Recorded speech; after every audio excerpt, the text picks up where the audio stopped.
In this video, I show you how I create a shag haircut with very, very short fringe. And this doll head is different than the last doll head that I did a shag haircut on, so you can see how the fringe will lay a lot different.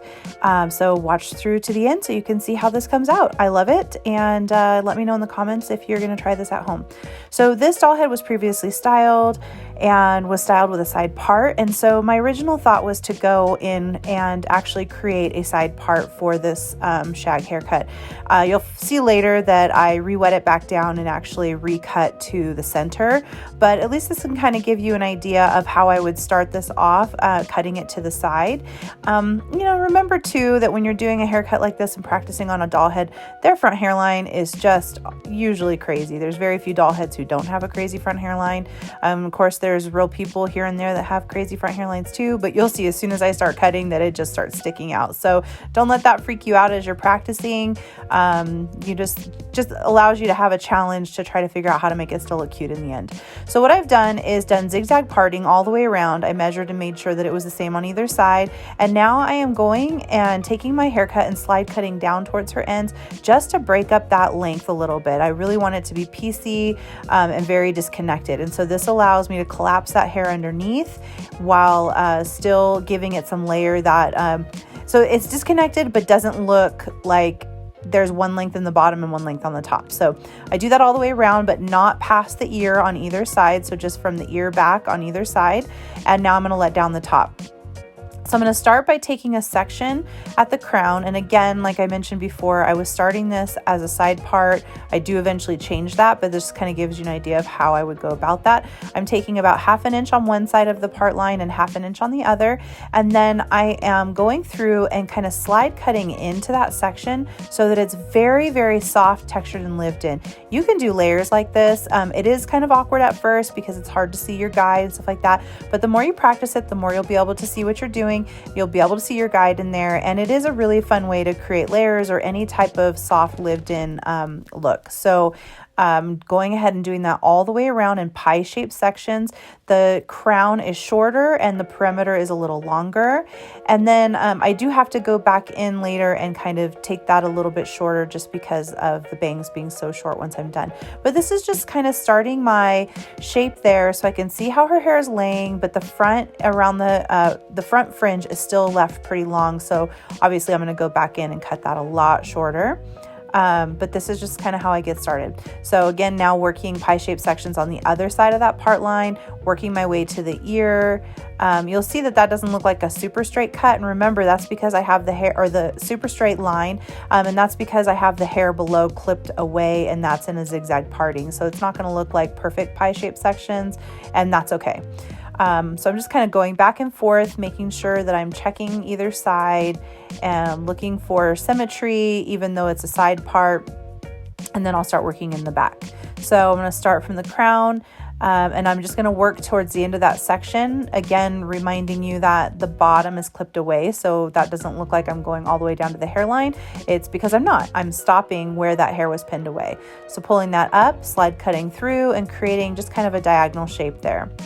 Working my way around to her ear, and then just kind of slide cutting. If I see pieces that look a little longer that I want to take a little shorter or make a little more piecey, I do that. So a lot of this I do have sectioning and kind of a guide for myself of how I want it to go from start to finish. But then I also, if I see something I want to fix up or make thinner or shorter or whatever, I just go with what I want the look to, just go with the hair, and I know that I hate that when I'm learning something where someone's like, just go with it, just be creative with it. But that kind of is how shags end up being.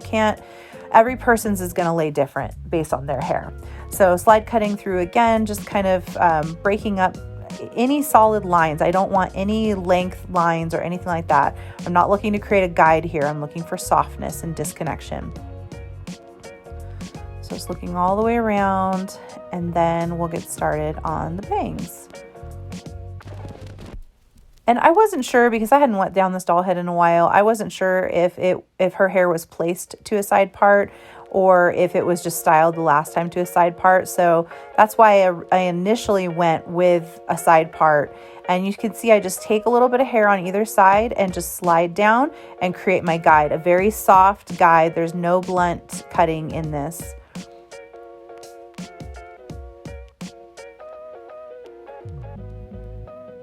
So just pulling that all forward and continuing to create little guides. And immediately that hair at that part line just starts sticking straight out. And then I was like, maybe her hair isn't placed to a side part. Maybe it's placed to a center part, and I might need to go back in and re-wet it. But I didn't make that decision right away. And as long as it's not too short and you haven't committed to anything, you have time to adjust this haircut. If this was a client and you started to a side part and it wasn't working out, you're going to be fine, because I'm still going to be taking this fringe so much shorter than what it is right now. So going through and kind of changing that shape. Remember when I cut the top, I was cutting shorter at the crown and longer at the perimeter. Well, now that I've got my guide for my bangs, I'm going back through and kind of almost creating a round shape from the crown to the front perimeter.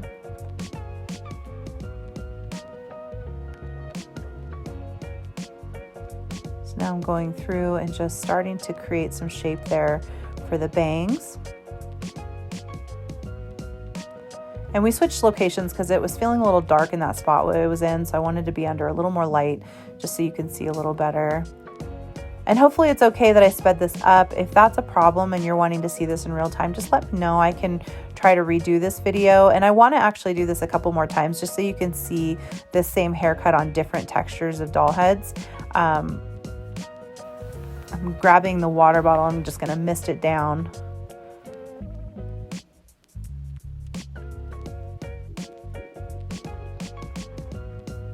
And so when I'm gonna style the hair, you'll notice that I kind of tell the hair what I want it to do. So as I start styling it, if I want it to kind of wing and feather away from her face, I'm going to use my fingers to create a shape that causes the hair to do that. And the majority of people's hair will be able to do that. The only time that wouldn't work is if that person's hair has no movement whatsoever, is just like stick straight hair, then you might have a problem. But otherwise, any type of hair that has even the smallest amount of movement, or even like if it will take a curling iron, is going to do this technique that I'm doing right here, where I'm grabbing it and kind of pushing it to the side like that. Any type of hair that is willing to take a tiny bit of curl will do that. And so as soon as I start drying it, I'm like, oh, this is going to work out. I'm just going to switch it to a middle part there, and you'll see me start evening that back out because I kind of liked the way it was looking. So just kind of getting some style going so that I can see what her hair is going to do. Working back and forth and then kind of shaping again. And with wavy hair, I'll go back and forth between the nozzle and then switching it out for a diffuser. I would never do that with curly hair, like very curly hair, because you're obviously going to get so much frizz from that. But with just a little bit of wave, when I'm just trying to create a little bit of like a funky texture in there, I'm okay with some frizz and going back and forth and almost, I don't know what the word would be, maybe like a grungy type look. Is that right? I don't know. Let me know in the comments what you would call that. But I'm okay with it being kind of messy and even a little textured and frizzy. So now I'm going to start I'm just going to start cutting. I'm going to straighten that out and get the fringe going in the shape I want it to go in. And then you'll see me just really go in there and take it quite short. So once I am done, I think we're almost like probably at least an inch shorter than what it is right here. So I really wanted you to see a very extreme look, just so that you can see how I would create that. So now what I'm doing is just pulling that forward and cutting some shorter hair from underneath so that I get that shorter hair pushing longer hair effect that will push that out of her face. And that's a great technique to try even with longer curtain bangs or anything like that. And now I'm just kind of picking it up and creating texture so that all that hair will push forward into her face.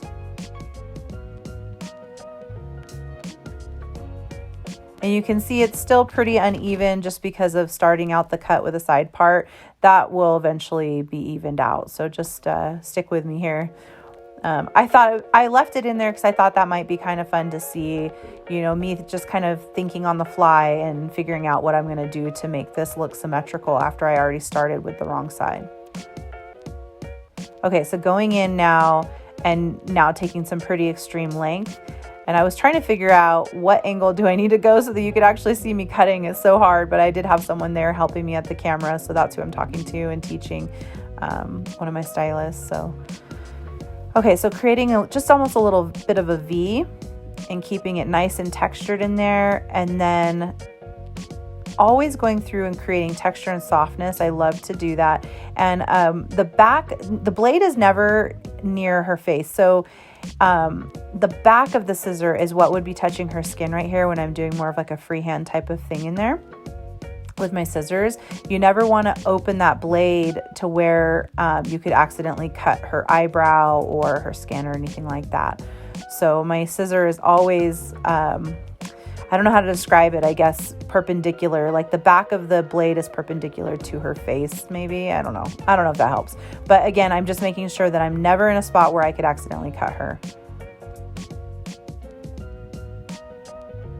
All right, so continuing to go back through. Now I'm going to take all the bangs and create some shortness from underneath so that some of those pieces will kind of push away.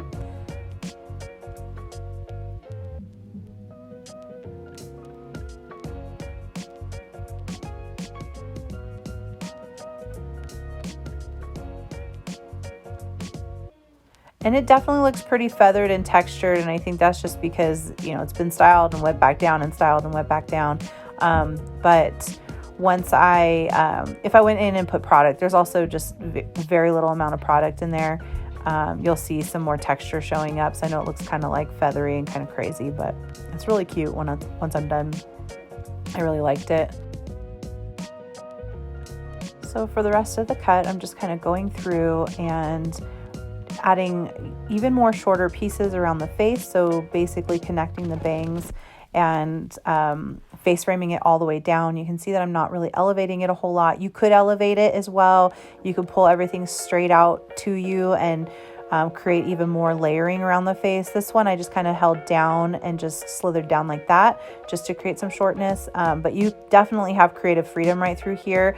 And I just kind of started going with it and seeing if I liked, excuse me, if I liked the way it was falling, if I felt like it needed more texture or anything like that. And so you'll just see, I just kind of go back and forth. I touch the hair, I fluff the hair, and then I'll cut. And then I look at it again, and then I'll cut. And so the way I describe this type of technique is just like carving. You're basically carving out the shape, and you're carving out anything you don't want there anymore. And so it works really well for a cut like this that's very kind of avant-garde and not, I don't know, not perfect, not blunt. It works great. And just play with it, cut some more, play with it, cut some more. And sometimes I'll take a very lightweight like texture product that's not going to affect my scissors, and I'll put that into the hair and then cut some more so I can see a little more texture. So just have fun with it. Don't be afraid of it. And I would definitely say maybe buy a couple doll heads that you can try out, you know, a longer shape, and then work your way to a shorter bang like this, so that you feel really confident when you have your first client come in and do this haircut. Now I've let down the bottom, and I'm just pulling it towards me just a little bit and giving her some face framing. You can do even shorter at the crown up through the back there. I left that a little bit longer because remember I did a diagonal, and so now I'm just connecting all the way down, adding a little more texture, and that's pretty much it. I definitely love the way it came out.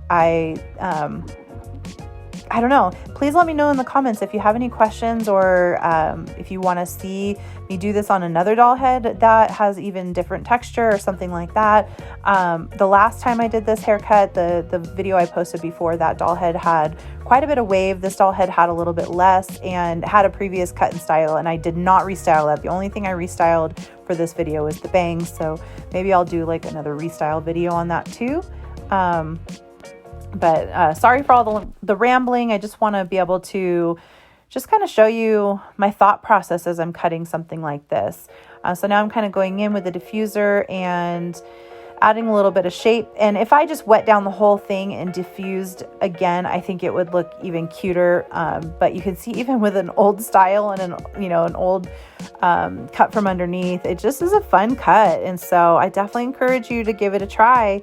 I don't think you will regret it. I think you'll have a lot of fun with it. And so just let this video be encouragement to you to get out there, be creative, and you can't go wrong with a doll head. I mean, other than spending some money on it, but you'll learn so much as you kind of play around with some of these techniques. So if you do this, make sure you post some pictures. You can tag me. I'm on Instagram and TikTok as well. So I am most active on YouTube, but definitely give me a shout out if you've tried this technique and you like it. I can't wait to see what you create. So again, just have some fun.